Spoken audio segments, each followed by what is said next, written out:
The following report is based on true events. All we've done is added an extra dose of bias. Breaking news. New data from an old study in Wuhan, China shows that the source of SARS-CoV-2 could actually be raccoon dogs Kept in cages and sold for fur and meat. Yes, that's right, the zoonotic origins of SARS-CoV-2 is back on the table. Sort of. Well, almost. So who discovered this? A quick-thinking sleuth and evolutionary biologist, that's who. In a random moment of awesomeness, she discovered some raw genetic sequences that had recently been placed on the International Virology Database by Chinese researchers who had conducted a study That came out in February 2022. from swabs that had been used to test the market's surfaces in 2020. The newly included data showed raccoon dog DNA and SARS-CoV-2 DNA, according to Dr. Flo, who wasted no time calling in the best person to help her with this, Christian Anderson of the Scripps Research Institute.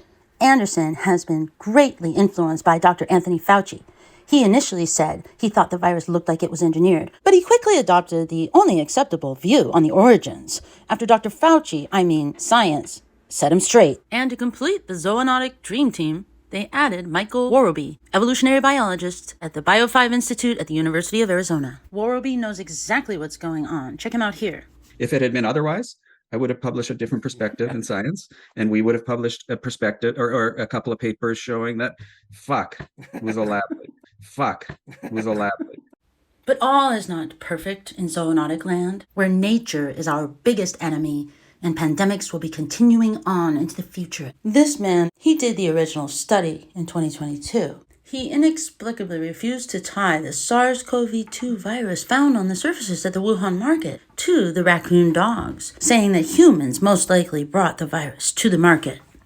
But now, thanks to Dr. Flo, we know that there was missing data. And so the idea that it came from raccoon dogs is just as valid as the so-called lab leak theory. It's being pushed by the congressional Republicans, why can't they just get out of the way? Dr. Gao allegedly has removed the raw genetic sequences that Dr. Flo found.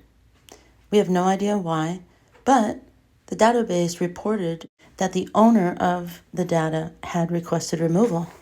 But the attacks on the zoonotic origin just get worse. Dr. Flo and her cohorts have been trying to reach out to Dr. Gao to get him to put that genetic material back on the international database. Unlike our unimpeachable Chinese colleagues who knew the virus came from the wet market and were smeared by racist attacks from Donald Trump, but then defended by Peter Daszak of EcoHealth Alliance, Dr. Gao is withholding the data that will prove what we already know to be true, that the raccoon dog, which is susceptible to coronaviruses, was most likely the carrier that caused spillover to humans. Probably. Well, maybe. Well, it's a better theory anyway.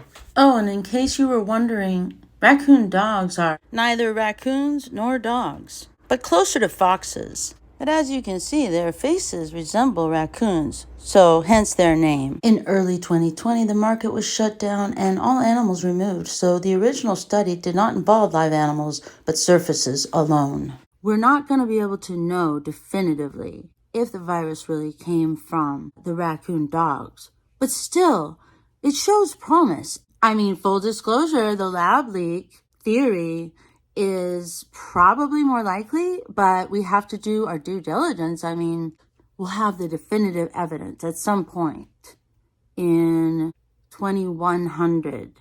And we might even be alive. Who knows? If we don't get killed by the next 200 pandemics, we could still be alive when they actually prove definitively whether it came from the wet market and the raccoon dogs there, or from the Wuhan Institute of Virology. According to the NIAID's own website, the Wuhan lab, in conjunction with EcoHealth Alliance, was actually trying to prevent the next pandemic using the funds from the United States. To do this, they altered mice by giving them a human ACE2 receptor. Then they created a chimeric virus. Then they infected the altered mice with the chimeric virus, and they found it was highly pathogenic. and bound with the ACE2 receptor. The same website from Dr. Fauci's agency cautioned against formulating conspiracy theories about the ACE2 receptor. He said that the virus they used to infect the mice was so distant from an evolutionary standpoint from SARS that it was impossible for it to have caused the pandemic. Not only has Dr. Fauci had to defend himself against Trump supporters like Rand Paul, who's only an ophthalmologist, and he's not even board certified. I mean, who cares if it was over a dispute with the state board? But he's also had to defend himself against people who should know better, experts, rogue virologists who were trying to make something of the ACE2 receptor. Like amateurs, they're just going for the low-hanging fruit. They probably just Googled SARS-1 and saw that it was the first coronavirus to attach to cells via the ACE2 receptor. And don't even get me started on the two government agencies that are acting like fools, the FBI and the DOE.